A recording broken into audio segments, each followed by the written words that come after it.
nós vamos iniciar o nosso culto nesta noite. Vamos dar início ao nosso louvor.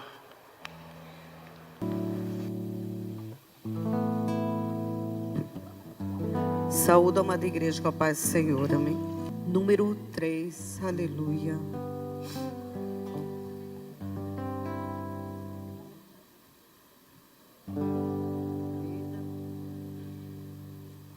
Na paz e santo gozo tenho em ti, ó meu Jesus, pois eu criei sua morte sobre a cruz. No Senhor só confiando, neste mundo viverei, entoando aleluias ao meu Rei. Ó glória, meu Jesus, pois é digno de louvor. É meu Rei, meu bom pastor, é meu Senhor. Com os anjos que o louvam, eu também o louvarei, entoando aleluias ao meu Rei. O amor de Jesus Cristo é muito grande para mim, pois sua graça me encheu de amor sem fim.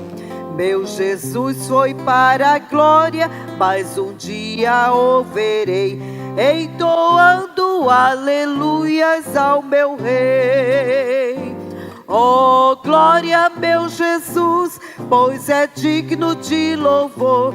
É meu Rei, meu bom pastor e meu Senhor. Com os anjos que o louvam, eu também o louvarei, entoando aleluias ao meu Rei. Este mundo não desejo tão bondoso Salvador, não sabendo agradecer seu grande amor. Eu, porém, estou gozando do favor da sua lei, entoando aleluias ao meu Rei. Oh glória, meu Jesus, pois é digno de louvor. É meu Rei, meu bom pastor e meu Senhor. Com os anjos que o louvam, eu também o louvarei, entoando aleluias ao meu Rei. Quando o povo israelita com Jesus se consertar, dando glórias ao seu nome sem cessar, neste tempo céu e terra hão de ser a mesma, creio, entoando aleluias ao meu Rei. Oh glória, meu Jesus, pois é digno de louvor. É meu Rei, meu bom pastor e meu Senhor.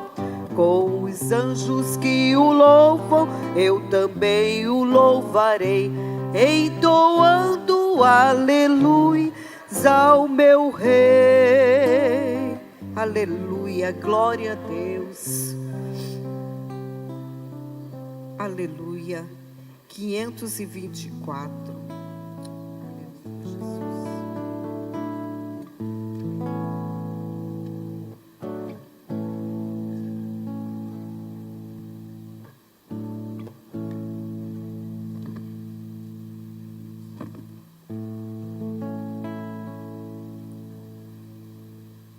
Através da tempestade,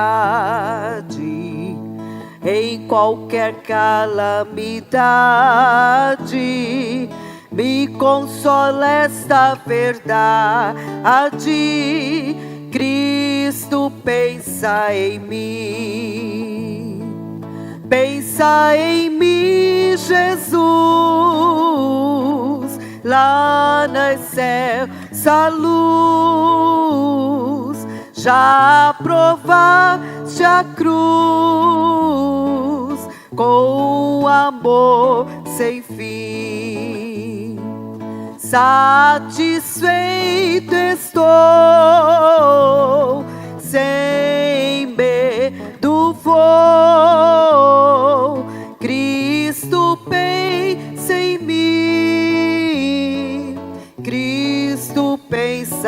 em mim. Quanto conforto eu desejo,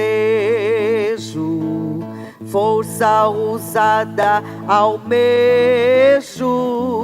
nisto eu pouco vejo.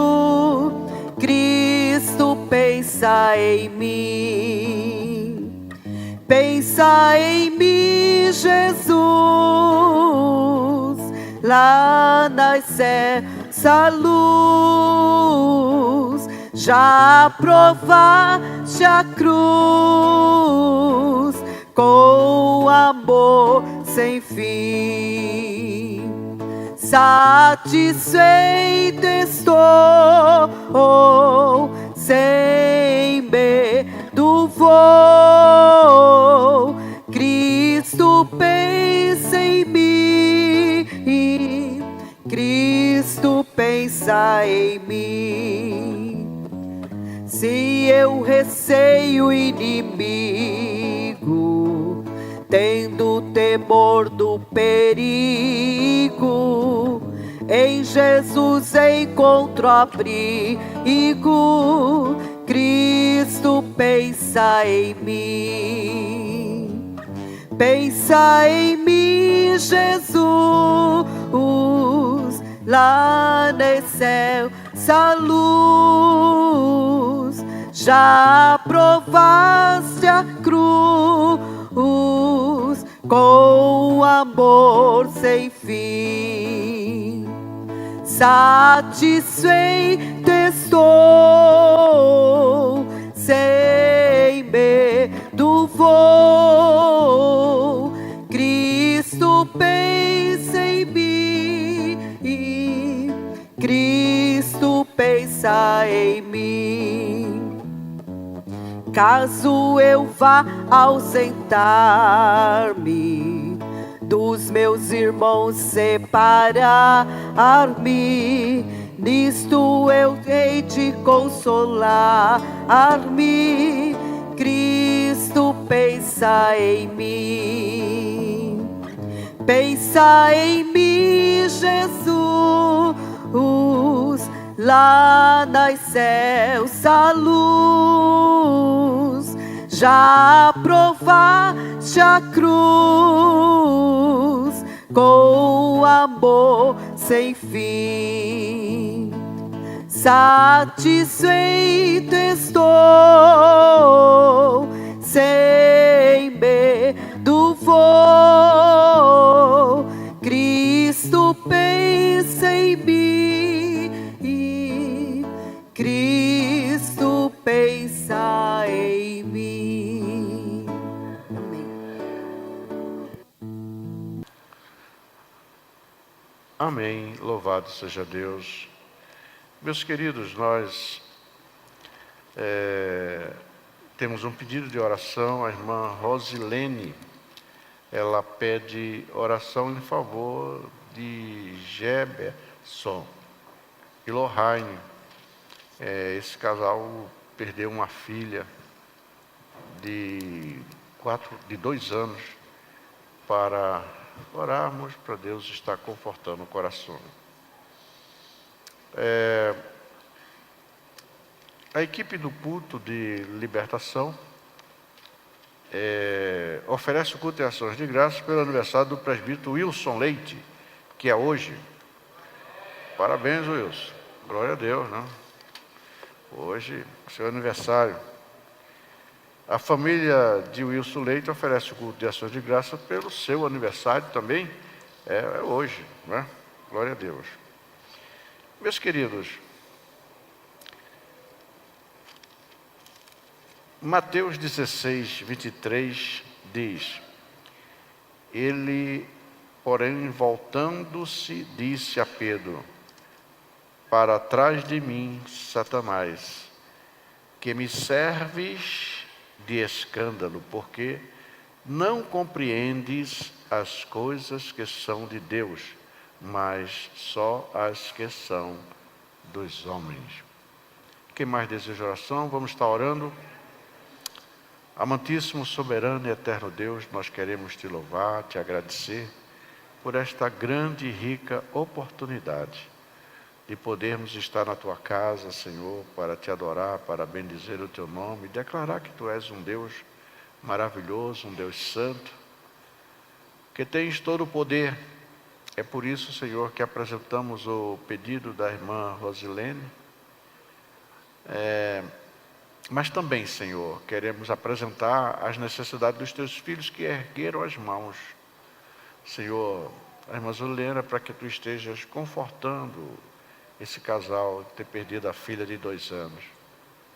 Mas também que Tu estejas vindo ao encontro das necessidades dos Teus filhos que ergueram as mãos, mesmo sem nós conhecermos o teor de suas necessidades. Mas Tu certamente as conheces, porque és um Deus todo-poderoso, um Deus que conheces todas as coisas. Tu és onisciente, Tu és onipotente, também és onipresente.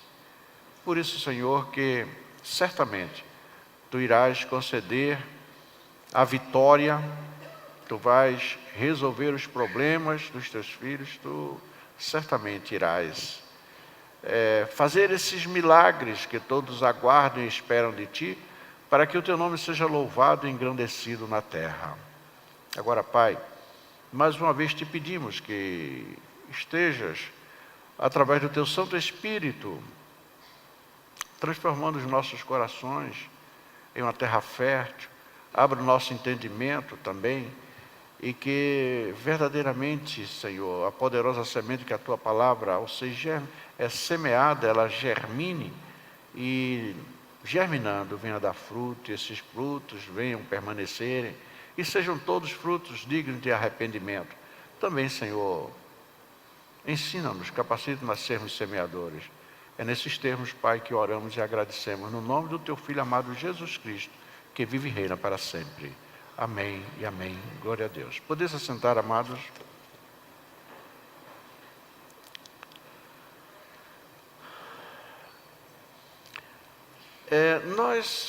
Eu li apenas esse versículo, depois nós vamos ter outra leitura.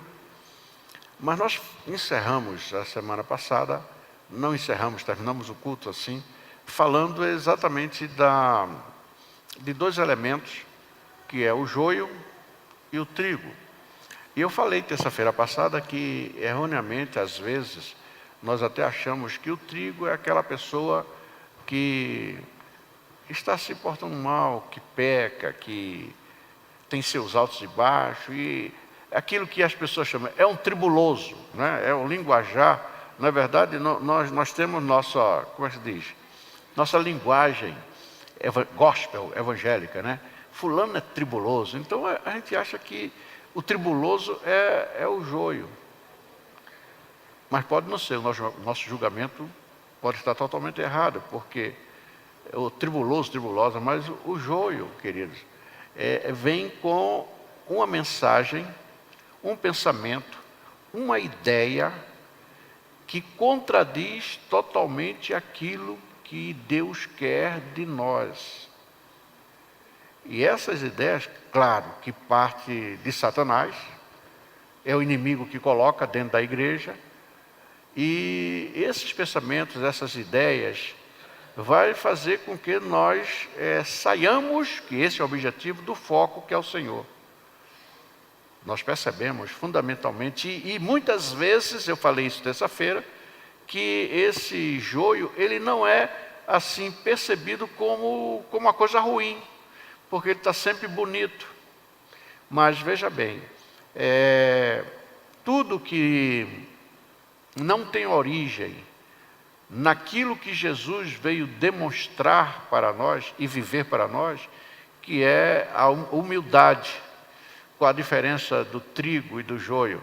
Eu falei de terça-feira que o joio, ele permanece sempre empinado, verdinho, porque a raiz dele é diferente do trigo, enquanto que a raiz do trigo é bem rasteira, ele já está pronto para ser mesmo arrancado, né? Ele está pronto para ser extraído da terra, enquanto que o joio, a sua raiz, ele se aprofunda, e por ter uma raiz bastante profunda, ele não perde aquela cor, né? O verde dele está sempre bonito, empinado, enquanto que o trigo, com o tempo, ele vai até descolorindo, ficando mais amarelando e caído, né? Quer dizer, quando vem o peso, quanto mais a produção, mas o pezinho vai dobrando e às vezes chega a tocar o chão. E Jesus usa esse simbolismo, essa metáfora, para exatamente nos mostrar o caráter dele, o caráter cristão, que é o de nós andarmos em humildade, em total humildade, diferente daquele joio, que ele sempre é visto, e no momento em que o trigo está bastante carregado, quem aparece mesmo é o joio, porque ele está firme, reto, bonito, perfeito, verdinho, né? E na plantação ele é o destaque. Nem sempre o trigo vai ser o destaque. Mas tem um detalhe: quem vai ser colhido para o celeiro de Deus é o trigo, não é o joio. E Jesus disse que esse joio, ele não vai ter parte com ele, já está condenado. Ou seja, as ideias fomentadas que não são bíblicas, ou seja, que têm origem no inimigo de Deus, jamais vai poder se misturar com os ideais divinos. E Jesus até mostra isso em Mateus. Mateus é um livro, é um evangelho fantástico que nos deixa. Ele fala que, na verdade, vai ter, até naquele dia, muitos, ele não fala poucos, muitos naquele dia me dirão: Senhor, não é? Eu usei, estou parafraseando agora, né, para mostrar, eu usei a tua procuração, a procuração que tu deste no teu nome, eu usei. Tu deste uma procuração e eu peguei a procuração e usei essa procuração. Porque demônios foram expulsos, né? Milagres ocorreram. Por quê? Porque eu usei a procuração que tu deste. E com essa procuração eu resolvi muitas coisas. E Jesus vai simplesmente dizer: olha, eu não conheço você. Eu não te conheço. Quem falou isso foi Jesus. Então nós estamos estudando parábolas. Amém? Então a gente precisa entender que está muito atento, porque ideias bonitas, que parecem ser excelentes para o Evangelho, podem não ser. E é aí que está o engano. Veja bem, uma pessoa chega endemoniada, ou uma pessoa que está... não consegue se livrar do vício, etc, e tal, você já conhece. Mas aqueles que estão bonitinhos, mas que apregoa a discórdia, apregoa de que isso não é bem assim, o pastor diz que isso é pecado, mas não é bem assim.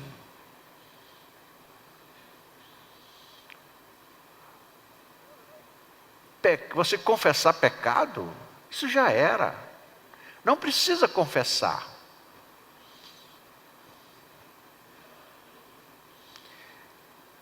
Mas quando se fala isso, está contrariando o quê? A palavra, porque a palavra diz que nós temos que confessar.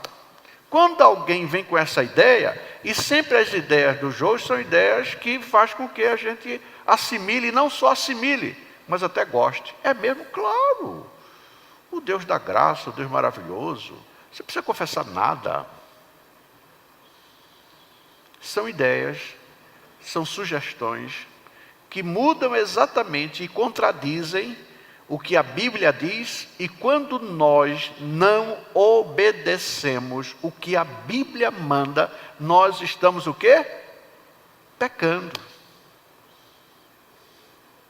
A desobediência é pecado. E quando nós pecamos, não tem comunhão. O pecado corta, anula, intervém, desconecta. Nos desconecta de Deus. Então são coisas que aparentemente são boas, que nós gostamos, ideias magníficas que facilitam a nossa vida espiritual, eu quero dizer o seguinte, que não existe facilidade na vida espiritual, porque o nosso Deus é imutável. Agora, tem um detalhe, Ele é um Deus que nos ajuda a seguir. Porque Ele disse, eu não vou deixar vocês sozinhos. Eu vou mandar o Consolador. Eu vou mandar o Espírito Santo. E esse Espírito de verdade, quando vier, Ele vai dar toda a ajuda possível. Eu aqui encarnado como estou parafraseando, né? Mas é exatamente o entendimento. Eu encarnado como estou, eu não posso estar em todas as partes do mundo. Eu estou caminhando aqui na Galileia, no deserto da Judéia. Eu estou caminhando aqui com vocês. Mas eu vou mandar o Espírito, esse sim, ele vai poder estar em todos os lugares. Porque eu estando junto com vocês, eu até vou dizer, vocês protejo vocês. Mas se eu me afastar de vocês, vocês vão ficar sós, e ficando sós, vocês não vão ter condição nenhuma de caminhar. E isso ficou muito visível quando Jesus é preso. Até o Pedro disse que dava vida por Jesus, no momento em que Jesus é preso, todos se acovardam e ninguém acompanha Jesus. Sabe por quê? Porque nós só conseguimos caminhar com o Senhor Jesus se o próprio Deus nos der essa condição e a força motora para caminhar, porque nós mesmos sozinhos não vamos conseguir. Por isso que Jesus é muito enfático quando ele diz, sem mim nada podeis fazer. Vocês viram que os discípulos estavam muito dispostos, mas quando Jesus é preso, o mais afoito e o mais corajoso seguia de longe, nem chegava perto. Por quê?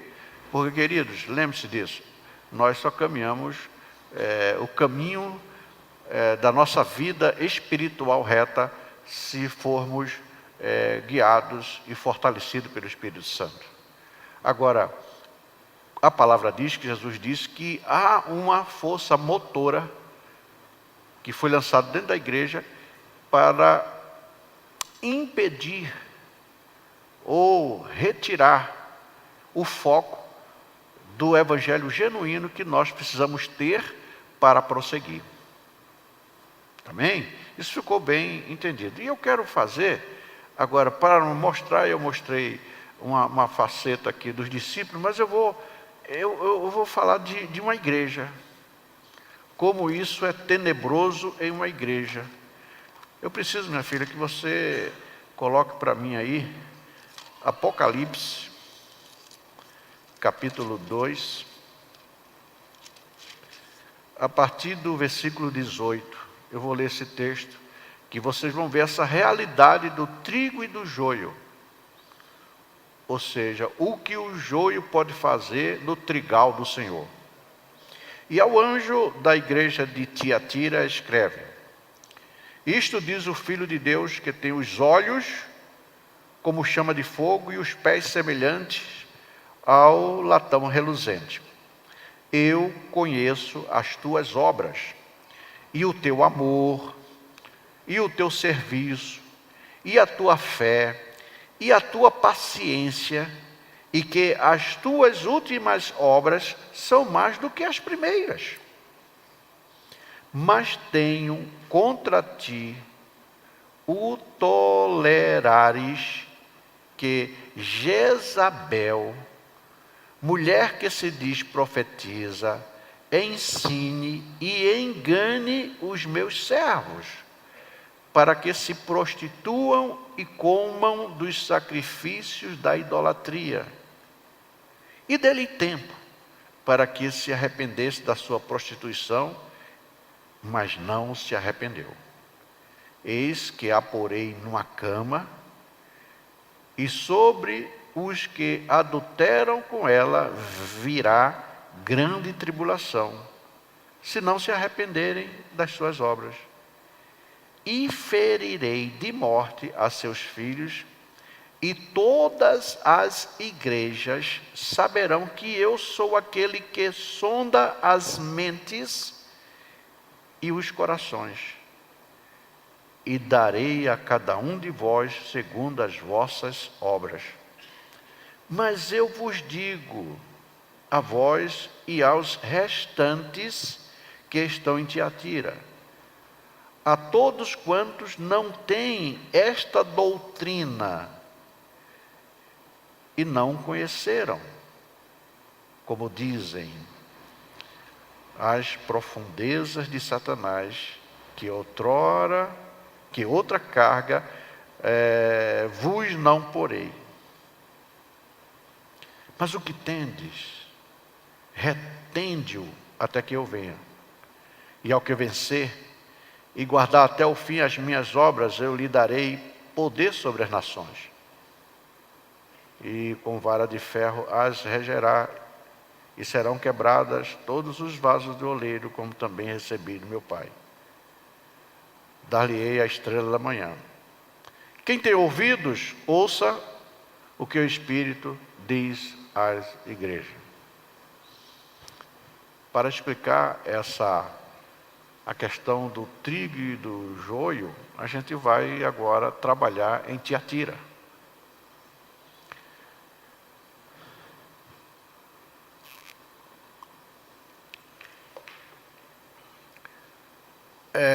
Em todo o livro de Apocalipse, primeira coisa que a gente tem que entender, que esta carta, esta palavra, é a única vez em que Jesus se identifica como o Filho de Deus.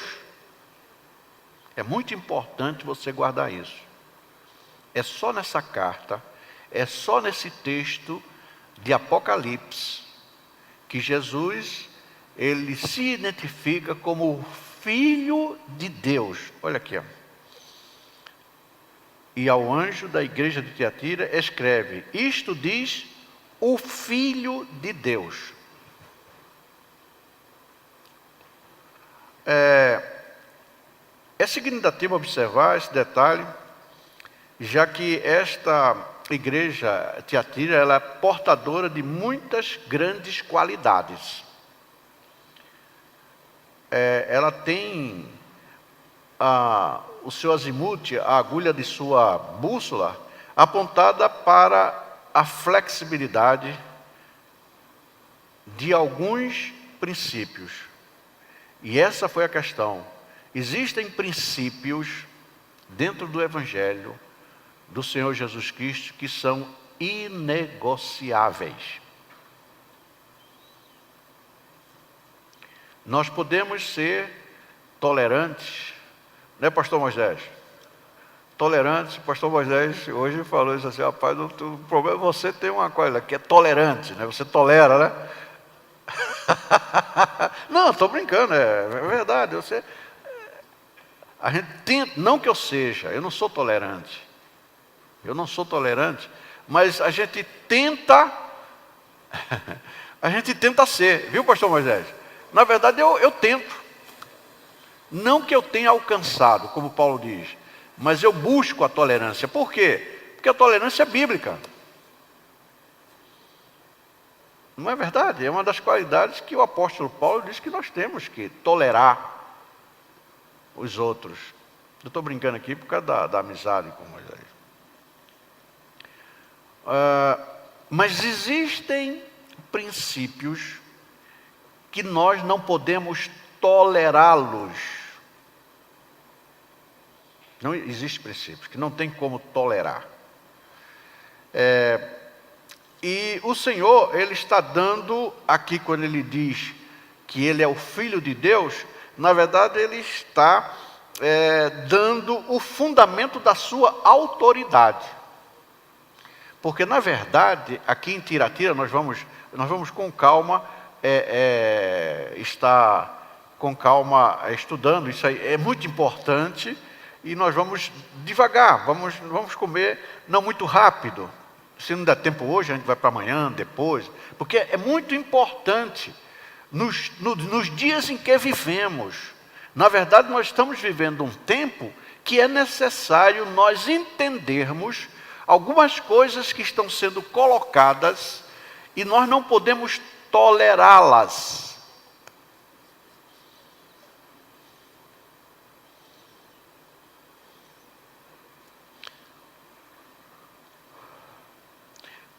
O Senhor Jesus, ele fala aqui, isto diz o Filho de Deus. Ou seja, Jesus está dizendo uma coisa muito interessante também aqui, que nós vamos ver o porquê, é muito importante, nós vamos ver o porquê ele faz questão de dizer que ele é Filho de Deus. Sabe por quê? Porque Jesus é o Filho de Deus, mas o Filho de Deus não tem mãe. Você pode dizer, mas peraí, mas Maria não gerou um menino? Não, ela gerou um corpo, mas Jesus já era muito antes de Maria. Ele já existia. Na verdade, Jesus não teve início. Antes de todas as coisas, ele já era. Só que Maria trouxe um formato dele vir se revelar. Deus quis se revelar como um de nós. E a forma dele se revelar como um de nós, ele foi gerado no útero, para parecer humano, mas na verdade era só a residência. Maria foi realmente o instrumento de Deus para dar uma forma biológica. Por quê? Porque o ser humano, nós, esse corpo, ele é um corpo biológico. Nós temos que entender esse princípio, porque é essa mensagem que tirou toda desviou a igreja de Tiatira, estava desviando. Nós vamos entender por que Jesus fala isso. O que é que na verdade Jezabel pregava.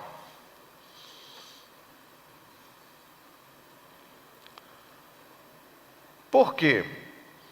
Ele não tinha mãe. Cristo é o Filho eterno do Pai. Por isso que eu sempre falo, existe o Jesus, né, que encarnou o Cristo. Agora, após ele ressuscitar, ele é o Cristo que tem o nome de Jesus. Mas ele sempre foi o Cristo. Cristo é o Filho eterno do Pai. Jesus é o Filho do homem encarnado do Verbo, é a encarnação do Verbo, por meio de Maria. Mas ela não é a mãe de Deus. Como houve depois dos tempos essa proposta. Eu não vou falar aqui de muitos sistemas religiosos, mas eu quero que você entenda. Foi aí que tudo começou. E nessa época, na verdade, a proposta religiosa de que Maria passa a ser a mãe de Deus, ela ocorreu após o Constantino, a partir aí dos anos 600, por aí, né? Isso aí, né? Enfim. Mas na igreja de Tiatira, já no primeiro século,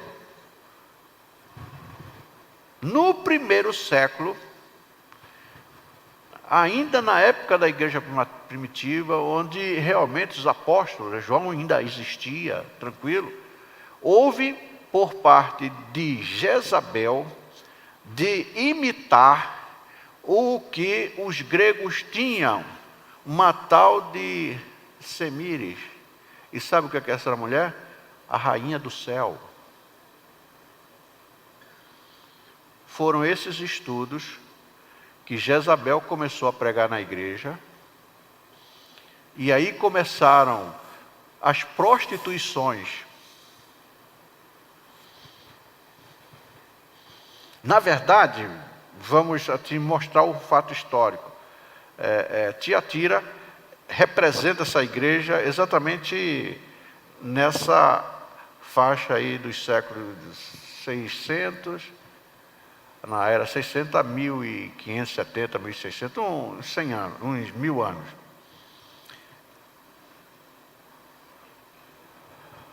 Agora, a proposta, portanto, da mentalidade, do conceito jezabeliana da igreja, era diferente. Tinha uma mulher no meio aí. Tiatira é uma igreja marcante, uma comunidade de primeira, de escola. Contudo, essa comunidade acabou por escorregar no intolerável. Apesar das suas virtudes que o Senhor, Ele mostra aqui, conheça as tuas obras, o teu amor, a tua fé, o teu serviço, a tua perseverança e as últimas obras tuas, apesar de tudo isso aqui não foi suficiente para mantê-la pura e fora do prostíbulo no panteão do humanismo. Porque, na verdade, eu falei terça-feira passada que o grande problema do joio, o joio, na verdade, é 100% humanista. E você percebe agora na pregação, aqui em Tiatira, que realmente está agora caminhando para o culto ao humanismo. E é esse perigo que ronda a igreja. Essa igreja padrão, aqui nesse momento, o Senhor Jesus escreve, Ele relata, Ele não omite as virtudes dessa igreja, mas o Senhor coloca ela agora no paredão. Tenho, porém, contra ti o tolerares, que é essa mulher, Jezabel, que a si mesmo se declara profeta. A si mesmo se declara profeta.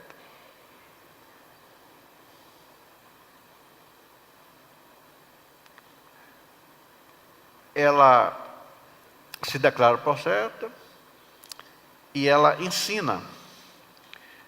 E ela não somente ensina, mas ela indica: e seduza os meus servos.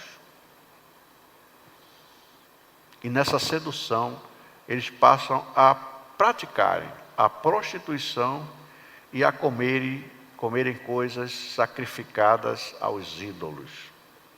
É o versículo 20. Bom, como eu já disse, nós verificamos que existe a igreja real, que eu falei a todos aqui, de que essa igreja existia fisicamente no primeiro século.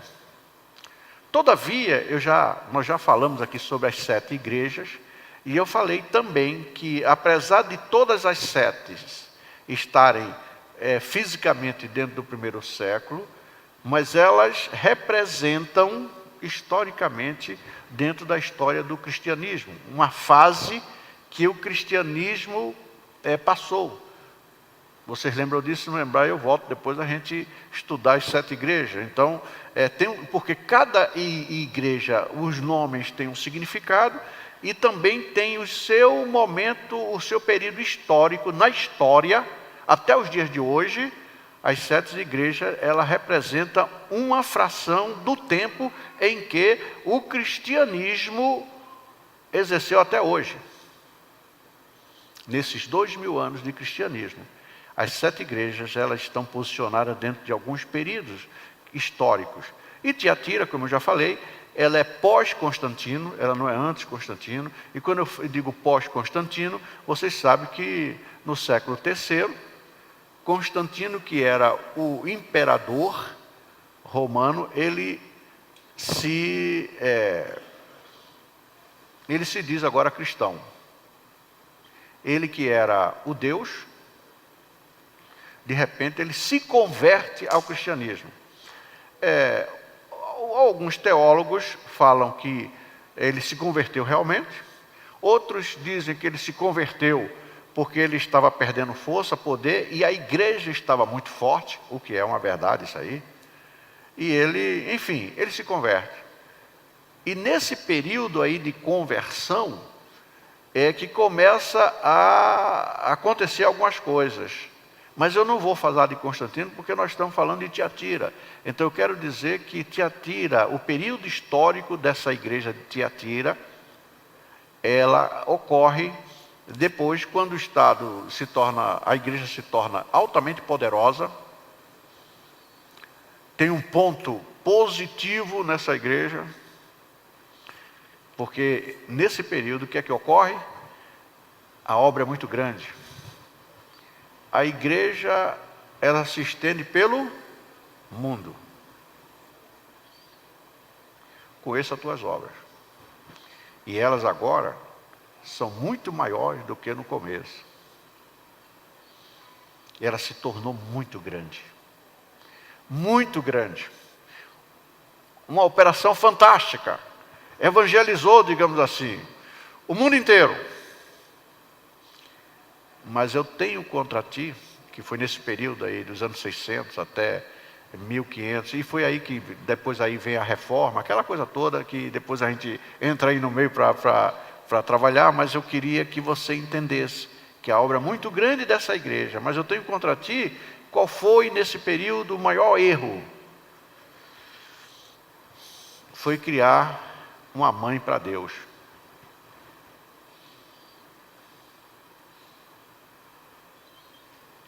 Voltando lá a Tiatira do primeiro século, nós vemos também Jezabel, entendeu? Dando vazão, dando a mistura entre o cristianismo e também o paganismo. Porque o paganismo grego tinha lá seus deuses, suas deusas, e ela, como profetisa, ela queria, na verdade, era tomar conta da igreja. Por quê? Por isso que o Senhor Jesus diz, eu tenho contra ti. Ele está falando, não é a igreja, ele está falando a quem? Ao anjo da igreja, ao pastor. Ele diz assim, ó. E ao anjo da igreja de Tiatira escreve, isto diz o Filho de Deus, eu não tenho mãe. O que Jesus está dizendo é isso. Quem está falando para você, anjo de Tiatira, eu sou o Filho de Deus, e eu não tenho mãe. E é isso que essa mulher, Jezabel, está prostituindo, principalmente a doutrina, os princípios. Ela está trazendo uma mensagem, porque, queridos, veja bem, quando existe o pecado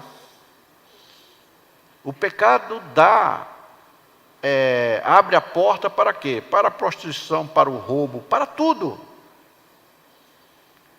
Existe o pecado da legalidade, para que coisas venham ocorrer. Quando o crente está em pecado, ele abre a porta para que coisas terríveis aconteçam. E tem muita gente dizendo, olha, eu faço campanha, eu faço isso, eu oro. Ele pensa que apenas uma oração, e diz assim, pastor, ora por mim aqui, que o pastor orou, vai tudo acontecer. Mas como é que está a sua vida?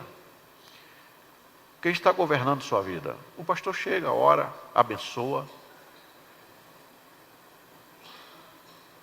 E a pessoa sai, às vezes, se enganando a si mesmo. Não, eu estou abençoado, o pastor me abençoou. Mas que legalidade você tem dado para Deus ou para aquele que está se opondo a Deus? Porque se a Bíblia diz que não existe amizade, não tem sintonia, não dá liga, pecado e Deus, Se alguém está em pecado, está pecando, ele quer que as coisas deem certo. Não vai dar certo. Por mais competência, por mais força que o homem tenha, quando ele está em pecado, o Senhor diz: eu tenho contra ti uma coisa.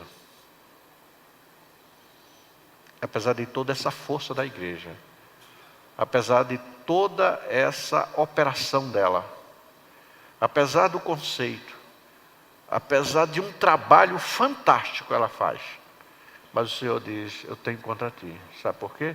Você está crescendo, você está fazendo muita coisa, a operosidade é muito grande, todavia, há uma prostituição doutrinária, há uma prostituição da fé, há uma prostituição da forma de conduta.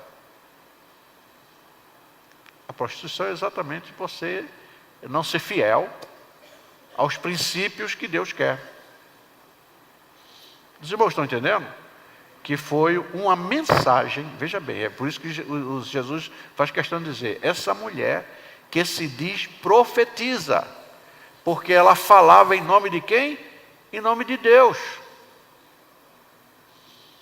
A Jezabel, ela falava no nome de Deus, ou seja, e o pastor estava deixando ela vir no púlpito e falar, dizendo que era Deus, mas estava em total desarmonia com aquilo que a Bíblia diz. E uma das obrigações minha aqui é que, se alguém falar algo que está em desarmonia com o que a Bíblia diz, eu tenho o dever de falar à igreja: não é assim.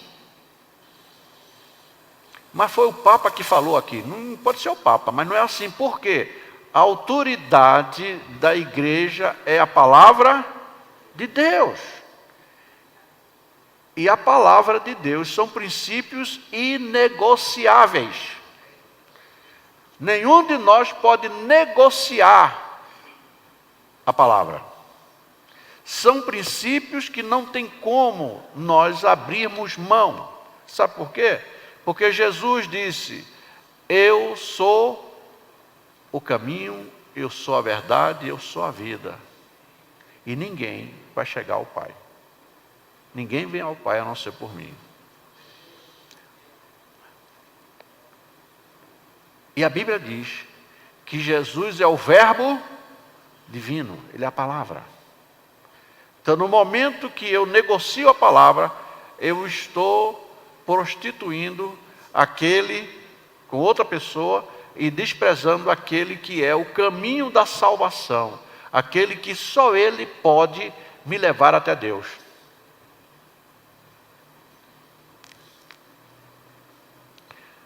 O significado de Tiatira, e cada igreja tem seu significado, ao pé da letra, diz aquele que sacrifica sempre.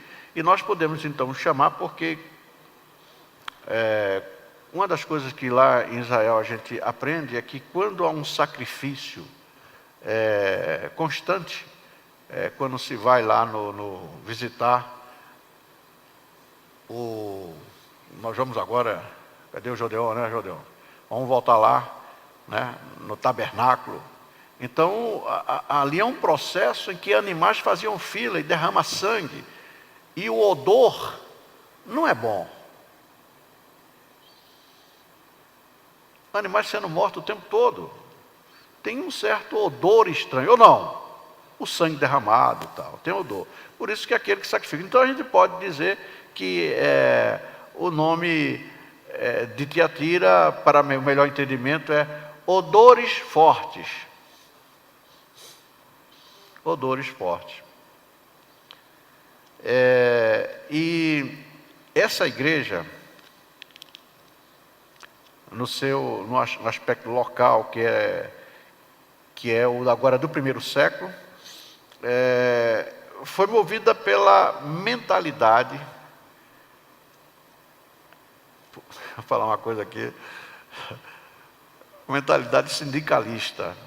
essa questão de sindicato pode funcionar fora, na igreja não tem, a igreja do Senhor Jesus não tem sindicato.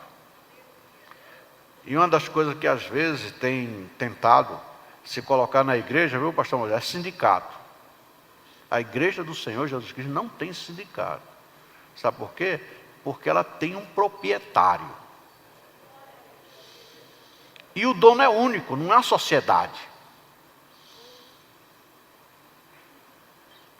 Jesus não tem sócio, sabe por quê? Porque ele diz, a minha igreja. Então, é minha igreja. Ele tem um dono. Mas nós vemos e verificamos aqui que nessa igreja de Tiatira tem várias indústrias em seu modelo global. Pela indústria do sindicato religioso pagão, que na época era muito forte. Na verdade, a Grécia, o paganismo era muito forte. E na época, foi uma das finalidades do Império Grego, foi exatamente levar a sua filosofia religiosa e seus deuses, porque filosoficamente tinha Deus para tudo. É por isso até que Paulo, ele tinha um tanto Deus que não sabia mais ter, e botou o seguinte, tem um desconhecido que a gente não sabe. E foi quando Paulo chegou no Aerópago e fez aquela pregação, porque tinha um lugar ali ao Deus desconhecido, quer dizer, tinha Deus para tudo. E até um que eles não conheciam. E Paulo aproveitou lá, deixa e foi, pregou lá ao Deus desconhecido. Essa era muito forte na época, esse poderio pagão da Grécia. Jezabel, a profetisa, ela era uma criatura grega da época. Agora, a gente não sabe se aqui o Senhor está falando se era o espírito, que estava nela da mulher de Acabe, mas o final é que ela acabou por embriagar, e ela embriagou e, infelizmente, engravidou a noiva. Com o culto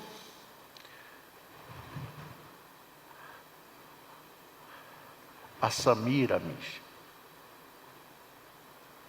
a rainha do céu. E com isso ela trouxe uma grande maldição para a igreja de Tiatira. Porque na verdade ela conseguiu emprenhar dentro da igreja essa doutrina, dizendo-se profetiza, e que tudo que ela estava dizendo era da parte de Deus. Mas faltou ao pastor daquela igreja examinar que não podia ter rainha no céu. Porque lá no céu não tem rainha, só tem o rei. O céu é um lugar que não tem rainha, só tem rei.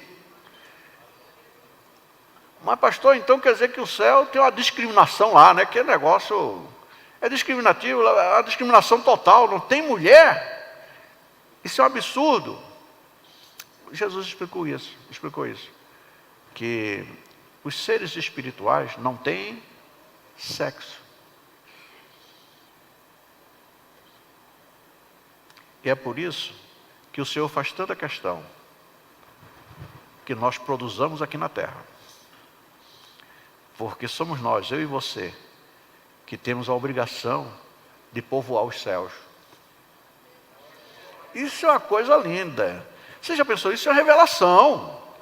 Isso é revelação, queridos. Tem gente que diz, por quê? Não produz. A produção dos seres que vão povoar lá está sendo realizada aqui na terra. É por isso que Deus fez o homem com essa característica de gerar outros seres, mas nós geramos outros seres não para nós mesmos, mas a Bíblia diz que nós temos que gerar outros seres para o Senhor. É para Ele. E é por isso que nós recebemos essa obrigação que é nos imposta de levarmos o Evangelho a toda criatura. Por quê? Porque Deus quer gente. E os anjos não procriam, mas nós procriamos. E nós temos que procriar, encher a terra. Porque foi por isso que Deus amou o mundo. Ele não amou só uma parte do mundo. Ele amou o mundo de tal maneira que deu o seu Filho. Para quê? Para resgatar o que Ele tem de mais precioso, o que é a gente. Por isso que o próprio Jesus disse, olha, sabe, uma vida, uma alma, para Deus, vale mais do que o mundo inteiro. Por quê? Porque Deus quer a gente.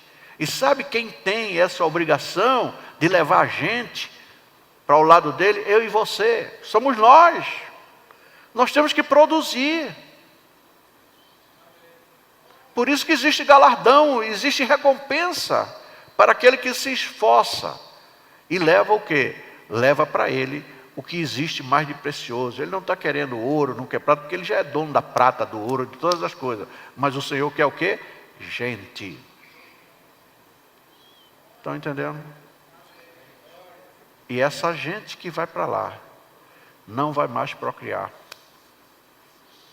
Porque vai ter o mesmo corpo glorioso do Senhor Jesus. É por isso que, espiritualmente, nós somos reis e sacerdotes. Não está falando aqui de sacerdotisa, mas de sacerdote. Não é uma discriminação das mulheres, não. De jeito nenhum. Mas as mulheres são grandemente abençoadas, porque elas é que têm a capacidade, a capacitação de gerarem em si aquilo que é mais precioso para Deus. Todos nós estamos aqui porque nós tivemos uma mãe que nos gerou. Claro, através do pai, mas foi a mãe que nos deu toda essa constituição física que nós temos. Foi nossa mãe, foi no útero da mãe que nós recebemos. Amém? E aqui nós temos uma tremenda confusão, porque a nossa, não vou dizer querida, porque ela não é querida mesmo, porque Deus está detonando ela. Essa figura aqui, Jezabeliana, de Jezabel, né? Jezabeliana foi boa isso aí, né? Criou um nome agora para Jezabel, Jezabeliana. Essa figura aqui, ela queria desfazer nos princípios que Deus não negocia. Deus disse, eu sou soberano. Além de mim não tem mais ninguém. Deus não abre mão da sua soberania. E é exatamente o que Jesus também fala aqui. Olha, escreve, João, escreve ao pastor lá, que sou eu o filho de Deus, eu. E eu não tenho mãe. Quem disse isso é o filho, viu? É o filho de Deus. Ele está demonstrando a sua soberania, o seu poder e sua capacidade. Amém? E ela gerou maldição.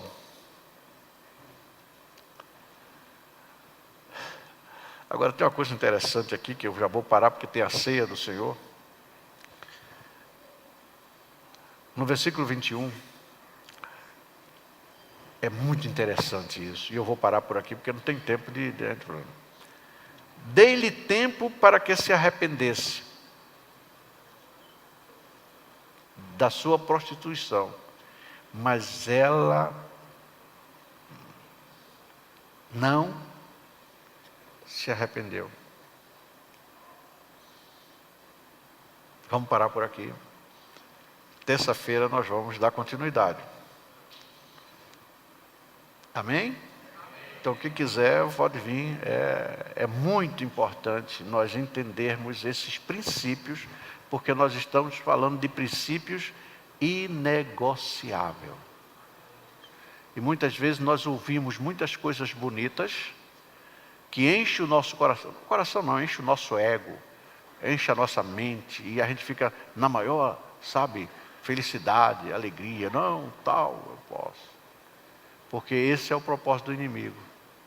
É de fazer com que nós nos achemos que somos Deus. Amém? Vamos então. Eu prometi que como tem muita gente para tomar ceia, eu prometi que iria terminar. Realmente já são 9h05 para dar tempo à ceia. Amém? Vamos orar, fazer uma oração, né? Pai, nesse momento nós queremos te louvar, te agradecer por estarmos, Senhor, ministrando a tua palavra. Estamos falando do joio, do trigo. E aqui está, Senhor, a situação em que é real e faz parte da história da tua igreja. E nós vivemos momentos muito difíceis. Vivemos momentos que realmente requer muita atenção, muita vigilância. É por isso, Senhor, que tu, inclusive, priorizaste a vigilância, vigiar e orar. Nós temos que estar vigiando, para estar entendendo, compreendendo, discernindo aquilo que o inimigo tem semeado, para orarmos, desfazendo todo o poder, toda a semente maligna. Senhor, aqui está a sua igreja. E que, Senhor, nós possamos estar aptos a estarmos contigo. Porque se, como disse o teu servo, o apóstolo Paulo, se nós formos nos preocupar só com o presente, só a vida que estamos vivendo, seríamos os mais miseráveis, porque existe algo extraordinário preparado para nós. E que nós enxerguemos e jamais negociemos o que foi conquistado para nós na cruz do Calvário. Não tem negócio. Senhor, no nome de Jesus, que nós oramos e agradecemos. Amém. Glória a Deus. Glória a Deus. Vamos sentar. As crianças vão tocar hoje. Então, vou aproveitar o pastor Moisés aqui, para ele louvar. Vem aqui, o Enoque vai tocar, ele canta, o Enoque toca. O nosso gasofilácio já está aqui.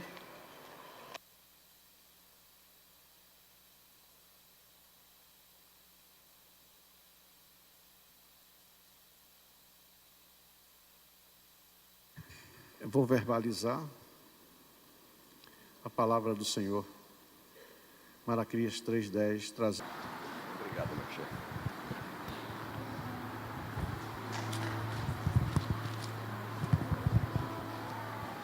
Eu quero saudar os irmãos com a paz do Senhor.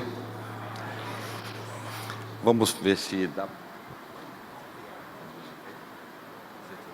Música aí? Não tem. Não. Tá. Muito bom.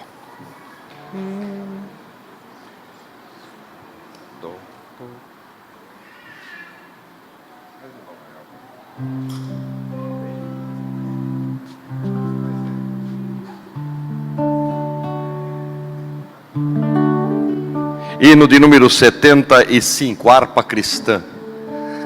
Depois do ensino hoje, nós temos que observar a letra desse hino. Tomar cuidado com a nossa vida espiritual.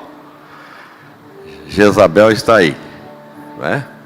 Mas a nossa segurança está em Jesus, o nosso Salvador. 75. Tentado não ceda e ceder é pecar, melhor maior e mais nobre será triunfar. Coragem, ó crente, domina o teu mal. Deus pode livrar-te de queda afastar. Em Jesus tens a palma da vitória, minha alma, e também doce calma pelo sangue da cruz. Evita o pecado, procura agradar a Deus, a quem deves no corpo exaltar. Não manches teus lábios com impura voz. Defende a tua alma do vício atroz. Em Jesus tens a palma da vitória, minha alma, e também doce calma pelo sangue. Se manso e benigno, qual morto até na rocha eterna, firma tua fé. Verás é teu dito de Deus é o teu ser, te espera coroa, tu posso ser mais forte um pouquinho? Em Jesus tens a palma da vitória, minha alma, e também pelo sangue da cruz.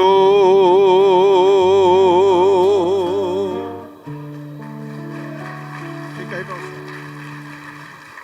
meus queridos, após a oração, aqueles que não participaram da ceia podem vir aqui frente, que vai ser fornecida a ceia do Senhor. O Departamento de Família avisa que ainda tem 6 vagas para o encontro de casais que será em outubro.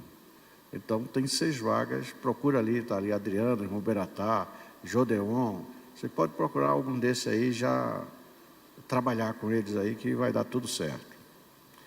Fiquemos de pé, o pastor Moisés estará orando.